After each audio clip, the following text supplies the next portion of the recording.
સાબરકાંઠાના વડાલીમાં રાંધણ ગેસની અછતથી લોકો ત્રસ્ત થઈ ગયા છે।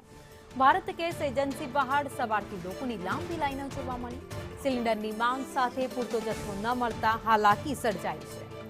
ઓનલાઈન બુકિંગ છતાં ગેસ સમયસર નથી મળતો। ગેસની અછત અને વ્યવસ્થા મુદ્દે સ્થાનિકોમાં આક્રોશ જોવા મળ્યો।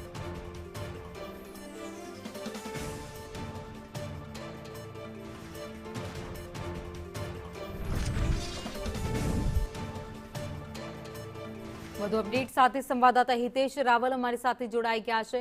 હિતેશ, રાંધણ ગેસ ન મળતા સ્થાનિકો પારાવાર હાલાકીનો સામનો કરી રહ્યા છે।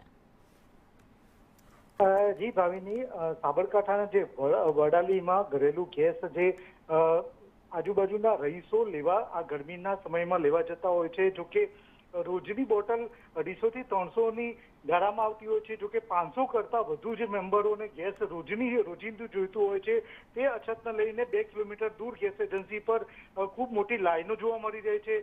જો કે ગેસ લેવા માટે મહિલાઓ અને વૃદ્ધો ગરમીમાં કલાકો સુધી ઉભા રહેવું પડે છે। જો કે આ 45 જેવી ડિગ્રી વધુ તાપમાન વચ્ચે લોકોને સેકાવાનો વારો આવ્યો છે।